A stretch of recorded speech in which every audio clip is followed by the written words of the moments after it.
Welcome to KnotWork, Myth, and Storytelling. This is the show where ancestral wisdom is woven with the biggest questions of today. I'm your host and lead storyteller, Marisa Gowdy. I'm a myth worker, a story healer, a coach for writers and creative entrepreneurs. I'm the author of The Sovereignty Knot, A Woman's Way to Freedom, Power, Love, and Magic, and the founder of the Writer's Knot and Author's Knot communities. If you love what you hear and want to support the show, I'd be so grateful if you'd become a paid subscriber on Substack. Each week in my newsletter, Myth is Medicine, I'll take you on a deep dive into how mythology and folklore can help us heal the individual and the collective in this present moment and beyond. There's a link in the show notes to follow Myth is Medicine over on Substack. On KnotWork, we explore the mythology and folklore of Ireland and beyond. Whether you're drawn to Celtic culture or the mysteries concealed in ancient sacred sites, or whether you just like a good story and expansive conversation, you're in the right place. Welcome, Vulture. Season 6, Episode 5, Stars, Stones, and Shadows, A Heroine's Tale by Erica O'Reilly. A sacred storyteller, spiritual counselor, depth hypnosis practitioner, and ordained minister, Erica O'Reilly is dedicated to creating spaces where souls feel seen, heard, and held. She believes deeply in the wisdom of the human body and spirit and the powerful medicine of storytelling. Erica's Into the Circle Theater project honors the tradition of the Shanachie in a modern context. Through the inspiration and weaving of Irish culture, history, folklore, and mythology, Into the Circle Theater shares hallowed tales of women, focusing on the reclamation of their embodied wisdom and sovereign power. Erica also shares her creative voice regularly on her Substack newsletter, Weavings of the Wise and Embodied. Subscribe to follow her current work in progress, the Heroine of the Land of My Mothers. I'm grateful to say that Erica is also a member of my year-long program for writers, The Author's Knot. I am so excited to be able to walk beside her as she dedicates herself to the development of her sacred storytelling project, the Heroine. And I'm also excited to share her work with you. Erica has accepted my invitation to be KnotWork's 2025 Storyteller in Residence. She'll join us regularly with tales from her extensive repertoire. Well, I am beyond excited to welcome Erica back to the podcast once again and say, Falcha to our Storyteller in Residence. And let's begin in the only way we possibly could. Erica, will you tell us a story? Absolutely. Mille buchas, 1,000 thanks, Marisa, for having me. And before we dive in, what I would love to do is share a few moments of prose to introduce myself a little bit more and where I currently stand, and then we'll dive right in. Perfect. What if? What if the stars weren't only above? What if the seas weren't only below? What if your body were more than a vessel? What if the earth were more than your home? Cade mille falcha, benakti.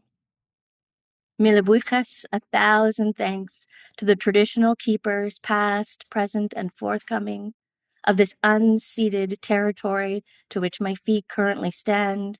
Mille buchas, 1,000 thanks to the Algonquin and Anishinaabe people whose stories, songs, languages, and cultures have been a part of this land since time immemorial. Mille buchas, 1,000 thanks for the opportunity to live, create, and walk alongside you. Mille buchas, 1,000 thanks. Ismisha Erica O'Reilly, and many of my ancestors hail from Era, a land where mysticism and earth-based wisdom runs deep within her rivers and stones. For thousands of years, the Triskele has danced across her landscapes, etched in her ancient ruins and part of my blood and bones. 3 interlocking spirals, whirling and woven within. No ending, no beginning. Reminding the people of Era of the Trinities found in life, the journey between death, birth, and rebirth, the journey between domains of earth, water, and sky. and the realms of the physical, spiritual, and celestial. And I dance betwixt these realms, whirling and twirling like three interlocking spirals, no ending, no beginning. For you see, we are the divine reflected in bodies. We are the echoes of our ancestors. We are of blood and bone. We are stars and stone. So I ask you, what if the stars weren't only above? What if the seas weren't only below? What if the body were more than a vessel? What if the earth were more than your home? Agus marsh Natasha, Agus marsh Natasha, Agus marsh Natasha, and so it is. I place an invitation in your hands today to journey within the story. Journey with me to the wild western coast of Era. Journey with me to a place where the story dances around us as our heroine remembers the wisdom of her body, the power of her voice, and the magic of her spirit. Tatu Savolcha, you are safe. Tatu Subile, you are home. E-oh, e-oh, e-oh. As she looked into the night sky, the rain danced across her face. And as the ocean surged below, a great gale came up over the cliff's edge and wrapped around her like a cool, crisp blanket. When she reemerged into the night sky, her black feathers shone blue in the moonlight as she took flight. Diving down along the ocean's edge, she flew alongside a most majestic mare, her strength and power palpable. And as the horse continued along the ocean's coast, she set her eyes on the cliff's edge, and as she flew closer, she could have sworn she saw a wolf smiling into the breeze.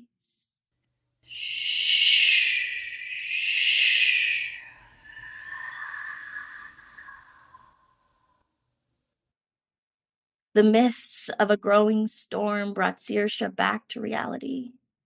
Now, you may be wondering what a woman and her dog are doing in the dead of night, wandering around the rocky landscape of the Burren. And the short of it is, these stones, this land felt more like home than that empty cottage back in town. All she had, all she needed, was her beloved dog, Bear. Bear is the most majestic dog you would have ever seen. Her frame is sturdy and strong, and she has the most majestic mane of fur as white as snow. But Saoirse in particular loved Bear's eyes that were as crystalline as the Atlantic Ocean. Through all the trials and tribulations that had taken her through her life, Bear had never left her side. So here, out on the stones, she knew she was home. And while it might appear that the two souls were wandering all on their own, the truth is, out on the land, the stars, the stones, even the shadows hold space for all who dwell among them.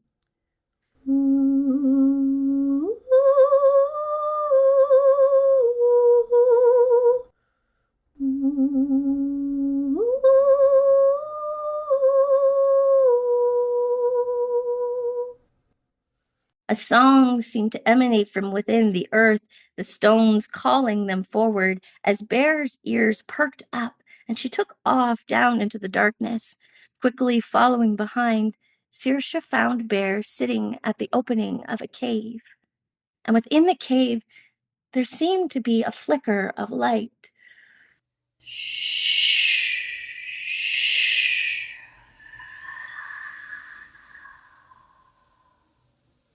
The ocean crashed below and the storm brewed above, and the two souls decided to seek shelter within the stone walls. And as they entered within the caves, the two souls descended deeper and deeper within the earth. As the light grew brighter and brighter and brighter, until they found themselves hearing the familiar tune of a crackling fire. Daughter, come, rest with me a while. The voice echoed through the caves, and Saoirse nearly leapt out of her skin, but Bear seemed unfazed. So slowly peeking around the corner, there sat the most majestic woman at the foot of the fire. Her long hair was billowing and as wild as the willow tree, and it shone the fiercest hues of red like the heart of the fire. She was adorned in regal red robes, and on her chest sat a single golden brooch. Daughter, I know of the trials and tribulations that have brought you here. Come rest by the fire with me. And while Saoirse hesitated, there was something about this woman that seemed familiar, so she slowly took her place beside the fire. Daughter, I come by many names, but you can call me Macha. And I'm here to share a story with you this evening, not of a goddess or a queen, but of a mother. For you see, the first time my feet fell upon the soil of this land, I felt at home. The otherworldly magic that dwelled within me ignited as soon as my feet touched her earth. Here I could run with the spirit of the wind and never tire. And in due time, I fell in love with the people just as much as I loved this land. And then I fell in love with a man. And just as a seed is planted and it's nurtured into bloom, I was wed, and my beloved and I were soon expecting children of our own. Twins, in fact. And you see, my beloved knew of this otherworldly magic that dwelled within me, the strength and the freedom that I felt with running with the breeze and the wind with ease and never tiring. Yet each time he went into town, I asked him not to speak of this magic, not out of fear or shame, but out of a desire for more time. For you see, I was still learning what it meant to be a mother, what it meant to walk between these worlds of the physical and the celestial. And I just wanted more time to build our home together in the quiet and stillness of our own domain. And while my beloved did the best that he could, one fateful day, in boastful competition, he claimed to the king that his wife could easily outrun any of the royal horses. So the king sent for me. Heavy with child due any day, I was forced to run the race that day. And I was scared. Fear filled my body as I worried, would my children survive? Would I survive? Yet something deep within me spoke to trust the wisdom of my body. To trust the wisdom of my body and to trust that the spirit within me would carry me just as it always had. So I did. I stood in between two of the most majestic mares, their strength and power palpable. And when the king cracked that whip, we knew exactly what to do. The three of us taking off. And just as easily as I became my free self, the wind took me with ease, and I won that race with victory. And upon crossing that finish line, I knew the pangs of labor were upon me. But once again, I decided to trust the wisdom of my body and the power of my spirit to guide me through. So I found a quiet place under the gentle witness of forest trees, and I brought my children into the world moments after, all on my own. For you see, daughter, it's important you know that I did not run the race that day for my beloved. I ran that race for me. I ran for my freedom, for my joy, for my pleasure, in spite of fear and in spite of the men watching in the fields. I ran for me. Saoirse was stunned to hear this story coming from Macha herself. It was a very different tale than the one she had grown up with, being told of the pangs of labor that had fell upon the men of Ulster. She had never considered the woman, the mighty mother behind the tale. And with this thought, Saoirse could feel the grief grabbing through her throat. And as though reading her heart, Macha said, "Daughter, trust the wisdom of your body to guide you through. Trust the pangs of birth, death, and rebirth. Your body and spirit know how to do this. There is magic in your blood and bones." And Saoirse allowed these words to wash over her as she closed her eyes. She then felt a single kiss on her forehead. And when she opened her eyes once more, it was only her and Bear and the fire before them. And whether it was the song of the stones or sleep gently calling her forward, Saoirse soon found herself drifting off into dreamland.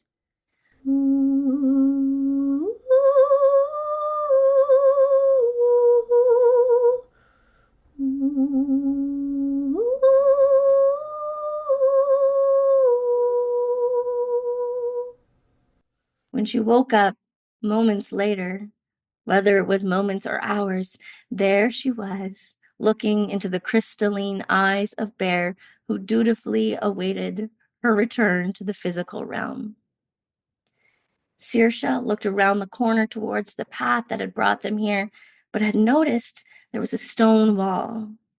And as though hearing something unknown to the human ear, Bear's ears perked up, and she took off deeper within the caves. So Saoirse followed behind. The two souls descended deeper and deeper into the earth, and Bear took off so quickly that she was soon out of sight, and Saoirse heard, "Caw! Caw!"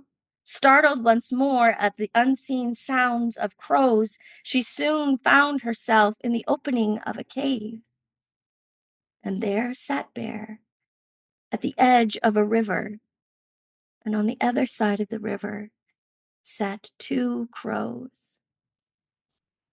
Saoirse couldn't quite believe what was in front of her, and almost on cue, as though the crows were irritated with her, they started to whirl and twirl their grand wings,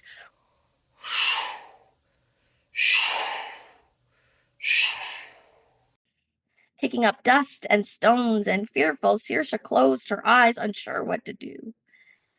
"Daughter, open your eyes."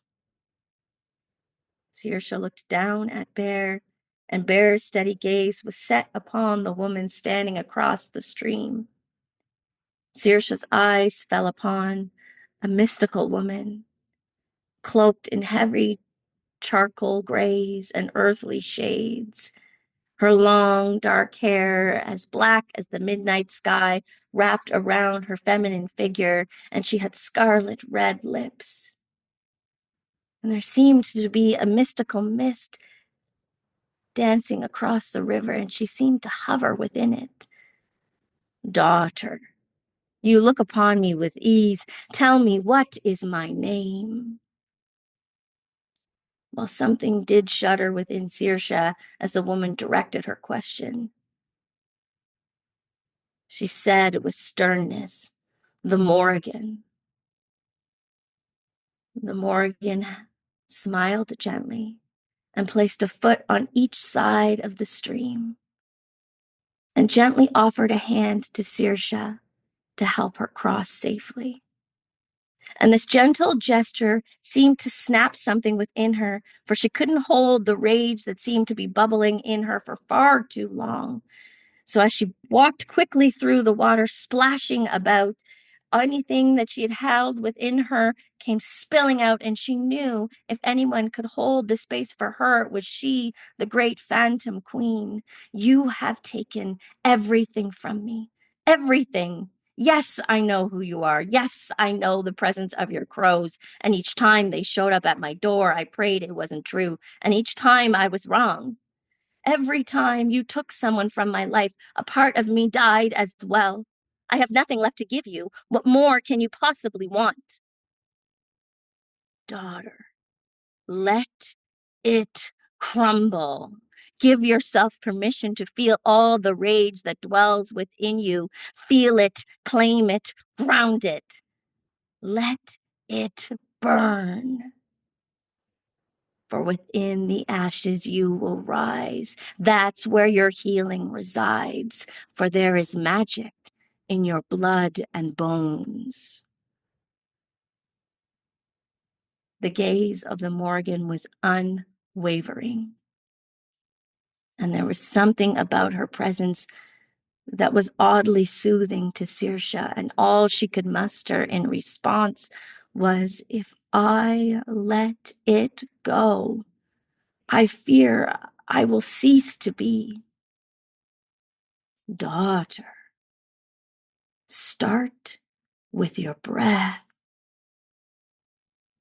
And Saoirse closed her eyes as she felt one hand of the Morrigan upon her heart and the other upon her lower back at the seat of her lungs. And with the guidance of the ancient woman's song, Saoirse bound, her breath reaching parts within her that had held onto the rage for far too long. Maya, Maya, Maya,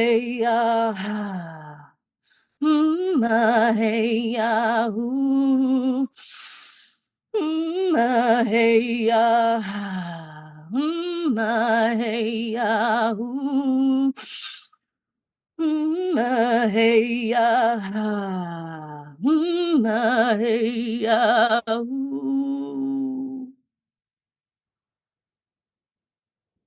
As the final breath left her body, she heard the Morrigan say, "Well done, daughter." And with a single kiss on her forehead, Saoirse found her feet rooted on the ground below her, and she opened her eyes.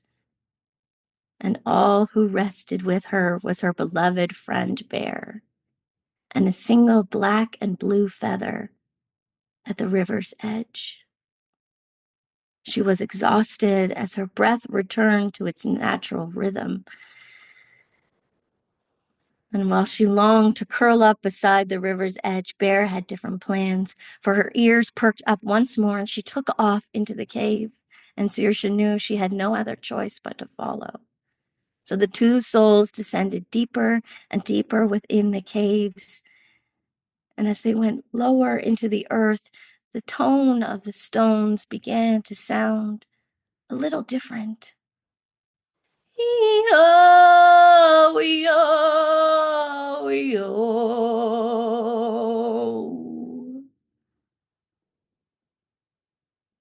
They almost sound like they were crying or keening, and it stirred something within Saoirse that she had feared to allow herself any permission to feel.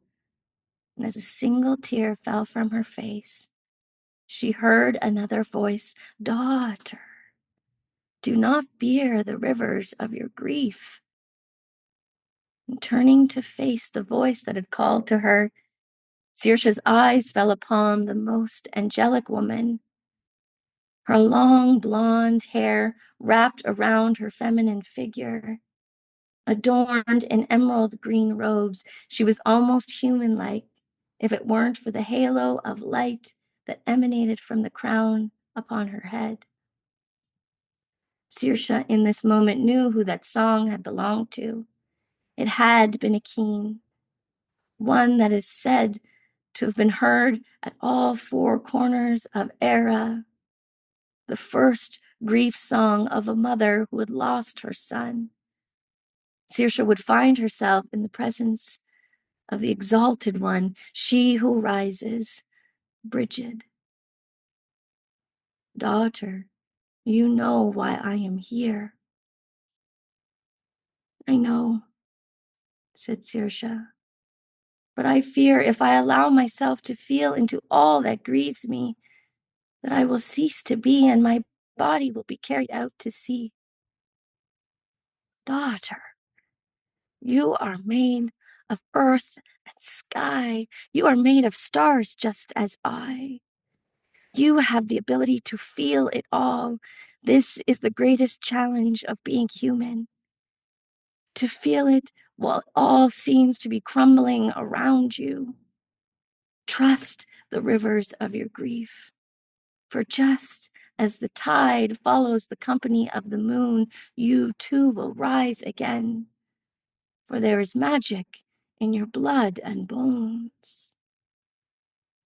Brigid then looked towards Bear and said, "You know, I've often thought of the howl of a wolf similar to a keen, wouldn't you? That of a beloved knowing exactly where their loved one is, but them being too far apart." And Brigid placed her face into the regal mane of Bear's fur that was as fluffy and white as snow, and Bear then let out the most heartbreaking howl that Saoirse had ever heard.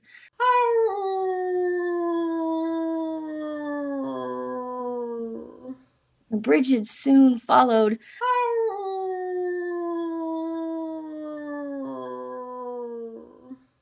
As the cave began to rock around them, Saoirse felt the grief begin to uproot within her as she followed the howling as well.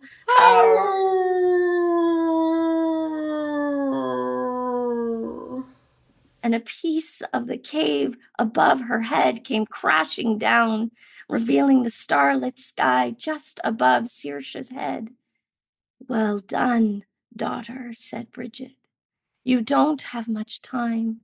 And with a single kiss on her forehead, Brigid leaned in and whispered into Saoirse's ear, "The freedom you are seeking resides beyond the recesses of your mind. Go to where the stones, the seas, and the skies meet." And as the earth began to shake more beneath their feet, Bear began to nudge Saoirse as she scaled the side of the cave to the opening and lifted her body out onto sturdy ground once more, just in time to hear Brigid's keen echo into the night sky as it disappeared into nothingness. Ee-oh, ee-oh, ee-oh.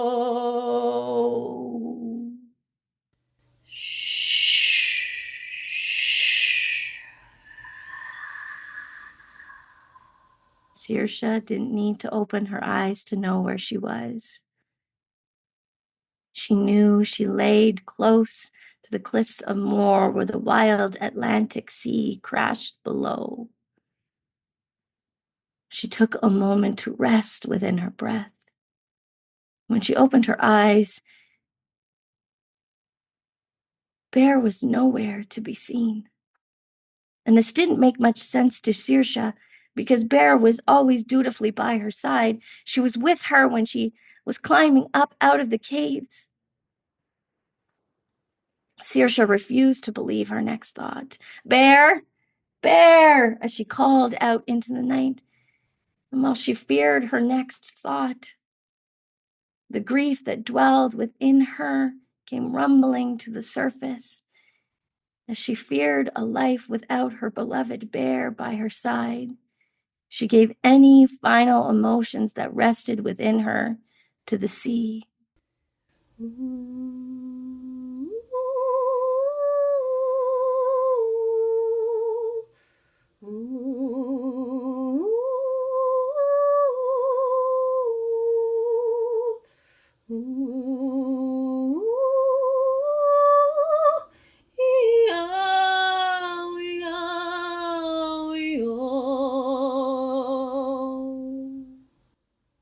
When Saoirse stepped towards the cliff's edge, the rain danced across her face. And as the ocean surged below, a great gale came up over the cliff's edge and wrapped around her like a cool, crisp blanket.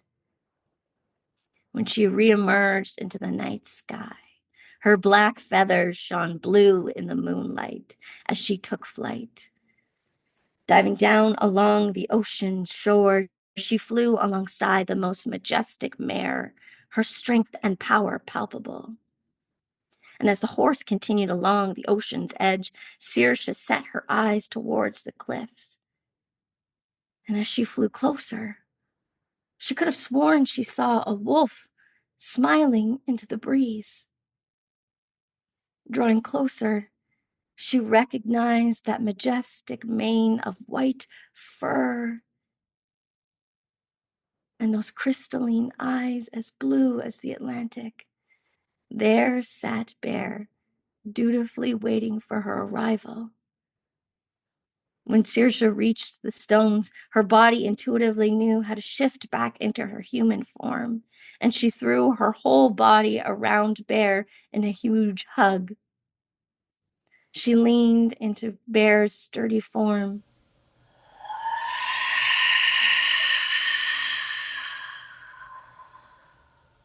And as the wind shifted, she noticed so did Bear. Bear's once sturdy frame was now tall, rooted upon 2 human feet. Bear's once majestic fur, as white as snow, was now a long elder woman's hair in similar tone. Her white robes danced over the cliff's edge, yet those crystalline eyes. Saoirse realized that she was in the presence of the Ancient One, the Veiled One, on Cailleach. Gazing up at the great-grandmother of Era, she realized that through all her trials and tribulations, Saoirse had never been walking alone. All this time she had been in the presence of Chenois, her Neva. She didn't have the words for the gratitude that she felt, and as though reading her heart, Cailleach scooped her up in her arms as Saoirse placed her head upon the Ancient One's breast, listening to the heartbeat of the land herself. And as she rocked Saoirse gently in her arms, Cailleach reached up to the stars and plucked a single one down for her great-great-granddaughter and gifted it to her in the form of a drum. And as Saoirse held the drum in her hands, the words emerged deep from within her. I am free and safe in my body. I am free and safe in my voice. I am free and safe in my spirit. I am free and safe in my magic.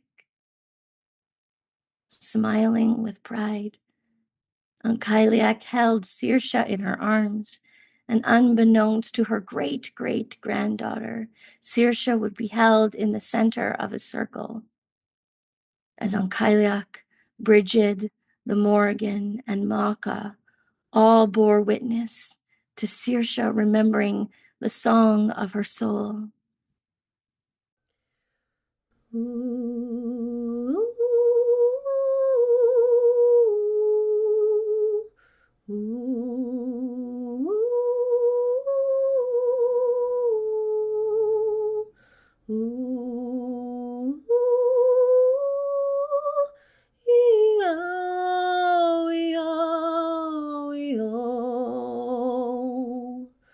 Wise grandmother, dance with me. Wise grandmother, dance with me. From the skies above and the sea below. E-oh, e-oh, e-oh.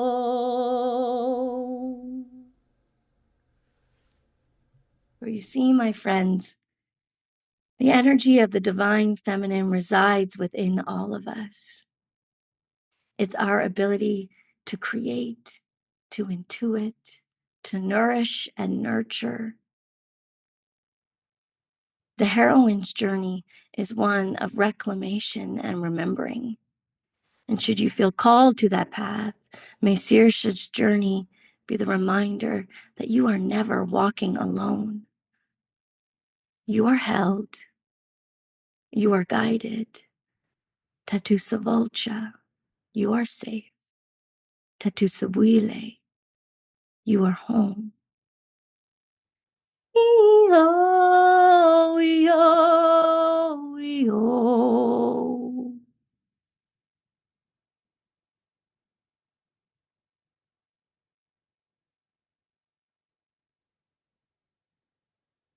Ooh. Well, my darling dear, there's a mic drop of a song. Oh, thank you for taking us on an unparalleled journey of shape shifting and grief and alchemy and the body and this refrain, I am free and I am safe. And for introducing us to our heroine, whose name itself, Saoirse, is freedom. Mm-hmm.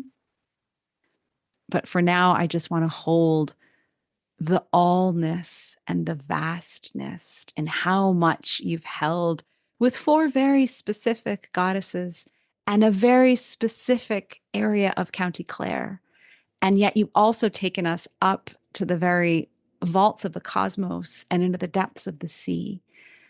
And oh, the animal companionship threaded all the way through. This is a soul song. Thank you for sharing it with us. Thank you for allowing me to share Saoirse's tale. Mm.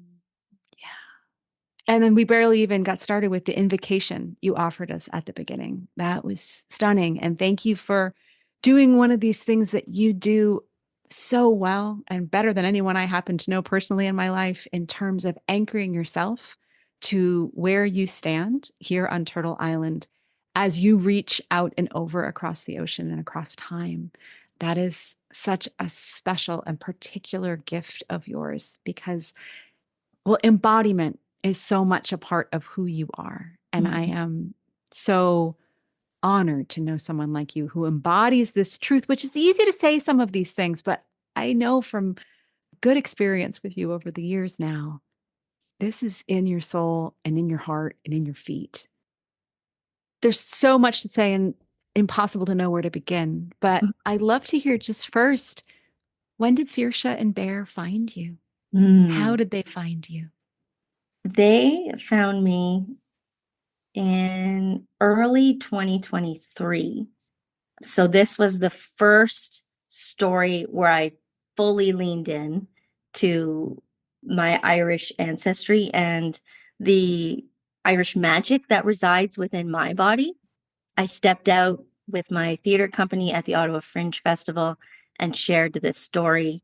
And I feel they came to me at a time where, as stories in my journey often do, what I needed to hear came to me in the form of a story. So I needed to be reminded that I am free and safe in my body, of the wisdom of my body, the power of my voice, and the magic of my spirit. And as the story came to me, it was very much the medicine that I needed at that time. And I remember the stories for me are very much alive.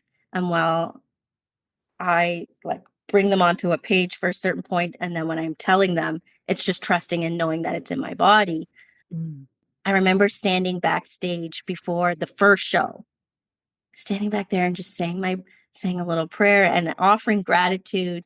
And I'm still learning how to navigate the physical world as well as kind of tuning into with my otherworldly eye. I always love how Jennifer Murphy gave that term, like the term, the otherworldly eye made so much sense for me because in the darkness, I could see Saoirse and Bear standing backstage with me almost as a moment of gratitude for each other. So I was offering my gratitude for the story coming to me. And then it was though I could see them backstage saying, thank you for bringing the story through. Yeah. And as that landed, I'm going, now's not the time for me to have, like I started crying backstage and I'm going, I can't have a full meltdown right now. It's like, thank you so much for being here. I'm so grateful. And now I need to go on stage and tell this story. But it's all of these like otherworldly moments in my day-to-day life where I'm like, wow, that is mystical and magical and powerful. And let me root it in my body for this moment so I can revisit it in moments like this, even in telling these stories. because they do very much feel alive and not mine, as like they're not mine, they're Saoirse's her own stories. So I just kind of trust the magic of the telling and allow it to weave its own magic however it lands for others. Yes. Oh, there's so much to say, but one thing that occurs to me as we have all these fancies about what it might have been like to live the lives of the ancestors, whether we place that 200 years ago or 2000 years ago. But I think one of the greatest fantasies I have is they had lives where it was easier to make space for mystical visions because they were not about to pull onto a very busy road and they were not about to get up on stage. They didn't have to pay their taxes in quite the same way we understand it. So it just makes me laugh to think about the sense of we court these visions, we call in these stories, and we also need to know that we're free and safe to welcome them in because there may be a part of us that says, thank you, but not yet. And we may or may not have control over that. Right. Yep. So yeah, I just love how that calls that to mind. Yep. Another thing that I want to just dwell with is the way in which you yourself have dwelt with this story for, it sounds like, a couple of years now. And that's a lesson that I've had to learn as a storyteller. I started the podcast 3 years ago. I told a lot of stories in that first year. And I go back now, if I even remember I told them, and I realized I hadn't fully metabolized them. They were something I was doing according to an editorial calendar and a new creative project. And I wouldn't do that anymore because of my own reverence and understanding that's involved with myth telling and what that really means. Tad Hargrave, who is, I think his Substack is called On Culture Making, really has been dwelling on this lately. I'll link to them in the show notes. But I am sure you have a lot to say about how you've been sitting with stories and spending time with them and asking them to work you over a period. Mm-hmm. I was actually thinking about this the other day and preparing for our time together, where the first conversation that we did, the first episode, Molly's story, was like, I knew in my body, this is the one we need. This is the one that needs to be said now. And then with your gracious invitation, I felt in my body, I'm like, this is the time for Saoirse's story. Mm-hmm. And especially within the context of everything that's happening globally, it felt as I was revisiting, and it's been interesting this time around. In the past, I've felt like I need to say the story over and over, whereas this time, my tuning into the story has been listening to it. So I recorded myself and then just listened to the story to prepare. And I thought, oh, those like 4 lines in Saoirse's reclamation feel so powerful and poignant at this time in particular. And it was one of those kind of I say high five to the guides, like, thank you, team, for giving me the nudge and trusting that this story is meant for this moment. And I think that's kind of the magic or the joy of being a storyteller is they're all part of my journey, and certain ones step forward, when they're called, and just enjoying that process. Yeah. I was so aware of the fact that this story's moment is so definitely right now, especially because it just felt like such soul medicine. And because we have so much grief that we are being asked to compost on the daily. And it is, of course, the loss of beloveds, but it's also just in a collective sense. But I would love it if you could just give us the gift of, I think you named them as Saoirse's 4 lines, and really kind of, so maybe our listeners could anchor themselves into the way in which they are her story and they're also medicine for this moment. Mm-hmm. I'm free and safe in my body is just, it feels often like not just the reclamation, but the reminder to ourselves that we can be held by our bodies. And while being someone who I've been dealing with chronic illness for over 20 years now, where it's like there's still the intuitive, the physicality of our bodies hold us, and we can journey through the shadows or the pains, and still trust that we are so innately held by our physical being. Mm-hmm. I'm free and safe in my voice, which I know for me personally as a woman, I'm still stepping into, knowing that I can express myself and know that I'm safe. Mm-hmm.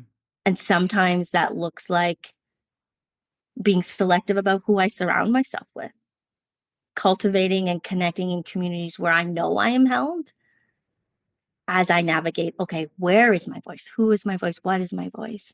So that when I step out in general platforms, I'm even more rooted in my body in order to root within my voice. I'm free and safe in my spirit. That for me resonated as the magic of like childhood, that childlike self that unfortunately sometimes gets lost in life in order of means of survival when we're growing up. We're not always as attuned to the magic after a certain point where we're almost told, whether literally or not, that it's okay or not okay to be seeing the world in such a way. So that spirit line for me is very much, oh, I can lean into the joy of my spirit, the playfulness of my spirit, the magic of my spirit, which then leads into that acknowledgement of I am of this world and the other world. I'm free and safe in my magic, however that shows up. For me, I tend to look at the world from a very artist perspective, and it being, I can tell magical stories like this, and I'm still safe in my body. I'm safe in my voice, you know? It was interesting though, and I remember telling this story at Fringe, and in the context of what we're talking about, especially for women today, I got to the Morrigan part, which honestly is one of my favorites. Because, and when I do it live in person, at that point, because I have the soundscape and the tech behind me, I could really embody it. And it was very grounding in my body, a lot of open jaw breath. And it was towards the end of the run. And it was so fascinating to me. There was a father and his two kids in the very front row.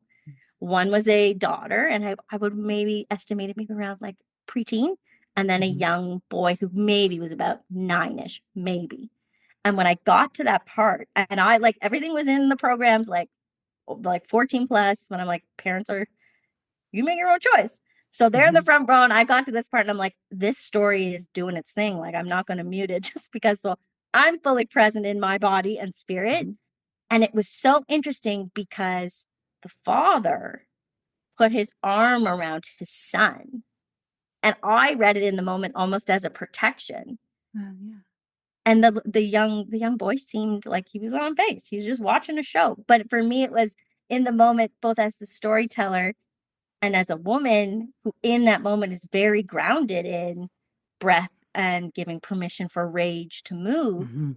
It was fascinating for me to see how a particular audience member, how they were visually presenting, then leaned in to protect a son rather. It was fascinating. The dynamic was interesting, and I went, You could read so much into that particular tale that has nothing to do with that man and his children, but has exactly. everything to do with all that we know about masculinity and femininity and the And how terror and glory of female rage. exactly how to hold space and witness female rage. Yeah. Yeah. Yeah, this story holds all of it. Mhm. Absolutely, all of it. So let's just dive in a little bit too. I mean, there is a wolf, there is a horse, there is a crow. Mhm. Am I forgetting any other animals? No, I think you got them.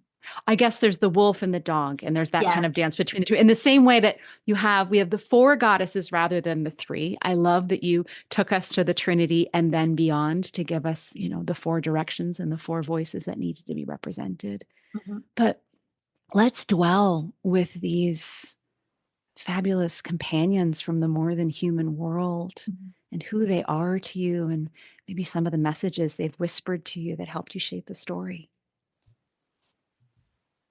I feel, especially on this journey that I've been on for the past several years, and my personality tends to be one where it's like, if I dive in, I'm diving in. So I've landed in a very beautiful place. And at the same time, I'm not surprised that there are these big powerhouse like women from Irish mythology. And for me with this story, I was familiar with the Morrigan, and have always resonated. Like one of the first ones was on Cailleach for me, that very grandmother figure. And my relationship with Macha was relatively new. So it's been a very beautiful journey for the story to come through. And then over the years, kind of circling back to what you had said earlier, for me to understand in more depth how Macha, for me personally, is the mighty mother. Yeah. And the tale of the pangs of Ulster, what would it be like to consider it from the words of the mother herself? And the Morrigan for me is very much that guide in how can I be free and safe in my body, and at the same time, in a healthy, supported way, allow anger or rage to be acknowledged, Mm. and in order to understand what the grief is sitting below it. Yeah. Mm-hmm. I joke about having my team. So it's like I've got my Yeah. talk-based therapist, I've got my spiritual counselor.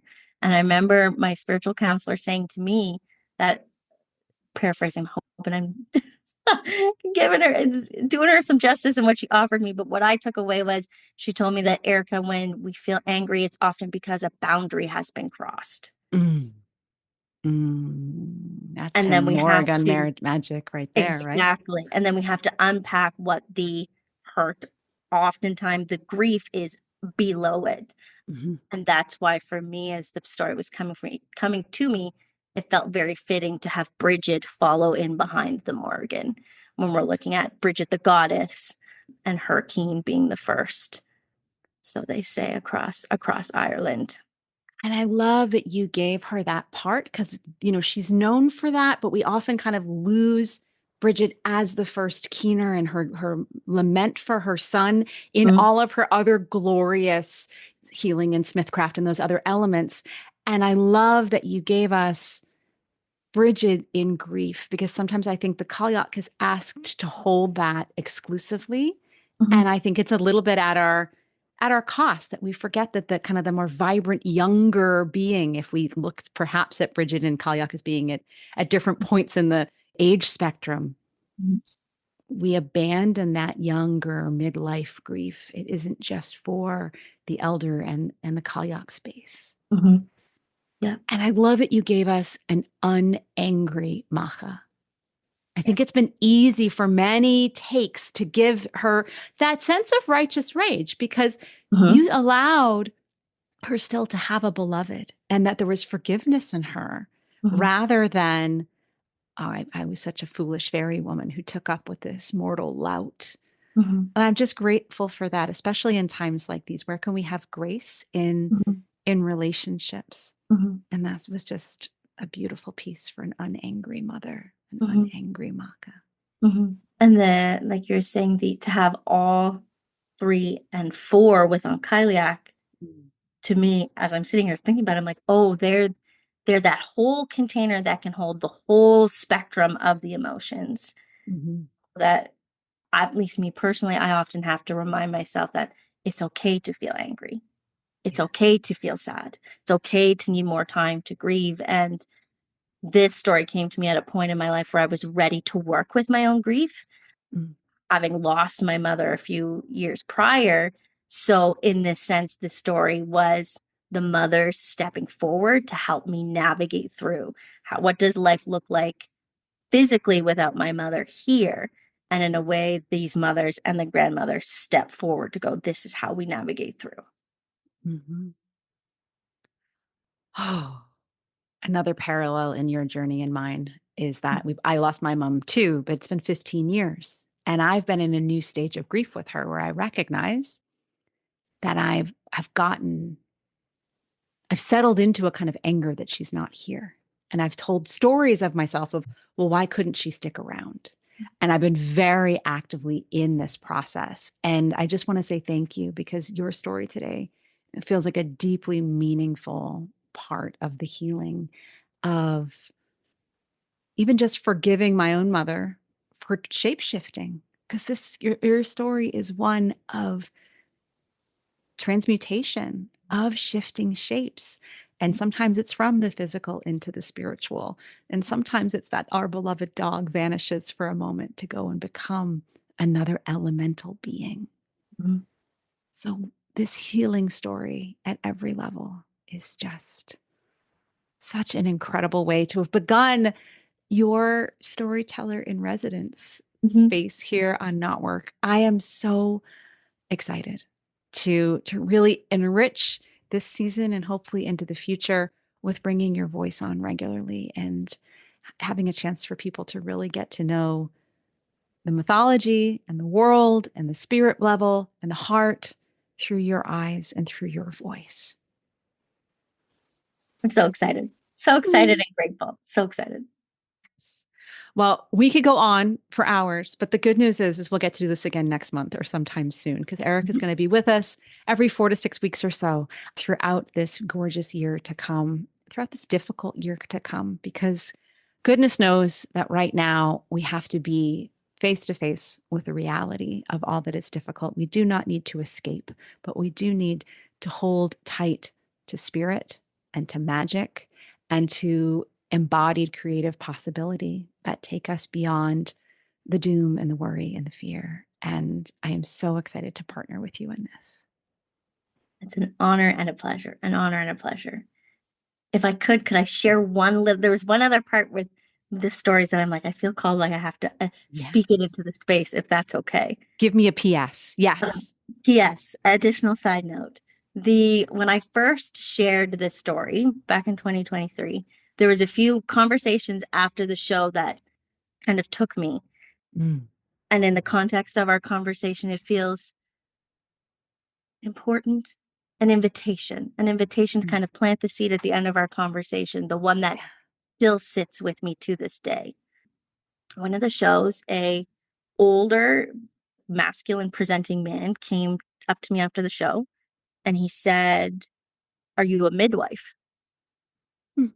And I said, not in the like physical sense of like birthing babies, but I said one might me resonating with the monogluna. I said one might say spiritually. And he kind of nodded. And then he said, "Yeah, that makes sense." He's like, "I've been delivering babies for over 20 years now. And what you are saying is true. Oh. And people need to hear it." And he walked away. And I went, not only is this powerful for me as a woman, stepping out with those four kind of power lines of Saoirse, Mm. but to have a very masculine presence not only feel that but then step forward to share it with me was the reminder that in trying times where everything's almost seems always polarized, that there are still, for me it was the reminder that there are still very present masculine energies in the world, and trusting that as we continue to journey, we surround ourselves with the people that will support us, that will nurture us as we remember the wisdom of our bodies, the power of our voice, and the magic of our spirits. And at the Mm. same time, to trust that there are good souls with masculine energy that are holding the space as well. So I continue, I don't know his name, nothing. It was just that very brief conversation of, I hear you, and what you're saying is important. And Saoirse's tale resonating with him. So I continue to be very grateful for Mm. that, and wanted to kind of plug that there's good souls in all dynamics and all forms and presentations in our life, and to trust that there's the masculines holding the energy, holding the line for us as well. Oh, you begin with a mic drop and you end with a mic drop. So let's leave it there at Mhm. that deeply resonant, unifying moment that really calls in, well, the everything, which is so much of what your story contains. Erica, thank you for bringing us on this adventure today, and thank you for being part of this new KnotWork adventure. I'm so excited and eager to hold space for you as you tell so many stories coming up. Thank you so much. Thank you for tuning in to KnotWork Myth and Storytelling. Please subscribe and review the show on your favorite podcast platform, and do share this episode with other lovers of mythology and story. By the way, everyone is a lover of mythology and story, even if they've forgotten. Creating this show is a labor of love, and your support will help me continue to craft and share stories throughout this season and beyond. Please consider becoming a paid subscriber to my newsletter, Myth is Medicine, over on Substack, where you'll find new writing and conversations each week. You can find out more about my writing, my book, our online writing communities, as well as how to work with me as a writing coach at marisagowdy.com. Gratefully, I live, write, work, and record this podcast on the ancestral lands of the Munsee Lenape tribe, whose name means original people.